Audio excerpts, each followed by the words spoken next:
Good afternoon from Saurabh's diary. आज हमारे माथा फरेस्ट ट्रिपे फार्स्ट डेस्टिनेशन होच्छे टूरगाबाद और फल्स।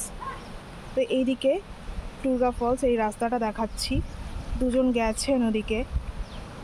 রাস্তাটা খুব একটা ভালো না, তো এখানে যেতে গেলে যারা ভালো মতো ট্রেকিং করতে পারেন বা ভালো বুট পরে আসলে তবেই নামবেন, খুব সাবধানে ধীরে ধীরে। স্নিকার্স বা চটি হাওয়াই চটি পরে একদমই নামার চেষ্টা করবেন না।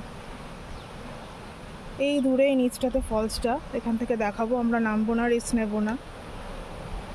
এখন এমনি বর্ষাকালে ঝর্ণার খুব ধারে যাওয়ার দরকার নেই, অনেক রকম ভিডিও আসে সোশ্যাল মিডিয়াতে।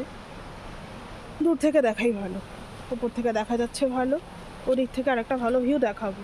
আর এই দিকের এই ভিউটা দেখুন, ঝর্ণার থেকেও দারুণ দেখতে।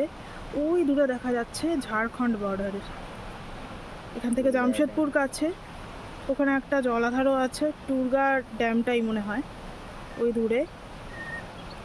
কি সুন্দর ভিউটা এখান থেকে। কিন্তু পুরুলিয়ার থেকে পুরুলিয়ার দূরত্ব হচ্ছে 69 কিলোমিটার, জামশেদপুর কিন্তু তার হাফ কাছে। তো এখানে ট্রেনে করে আসতে গেলে জামশেদপুর স্টেশনে নেমে সেখান থেকে গাড়ি করে এভাবে আসতে পারবেন মাথা ফরেস্টে, বা বেস্ট হচ্ছে পার্সোনাল কার নিয়ে আসা। ভিউটা জাস্ট দেখুন। এখানে সিজন টাইম হচ্ছে শীতকালটা, এই পুজোর পর থেকে স্টার্ট হয়ে যায়। এটা অযোধ্যা হিলসের মধ্যেই এই টুরগা ফলস। আর ওই দিকের পাহাড়টা হচ্ছে এইদিকে, এই অযোধ্যা হিলের এদিকে ঢাকা পড়ে গেছে এই দিকটাতে, এই সাইডটাতে। ওই সাইডটাতে হচ্ছে মাথা ফরেস্ট আর মাথা পাহাড়।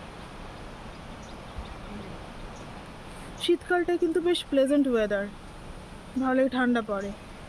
কিন্তু এখন বর্ষাকাল হলেও রোদ যখন উঠছে বেশ ভালো গরমই লাগছে। তো আরও ব্লগ আসবে, সাথে থাকুন, দেখতে থাকুন, আর অবশ্যই সাবস্ক্রাইব করে রাখুন সৌরভ's ডায়েরি।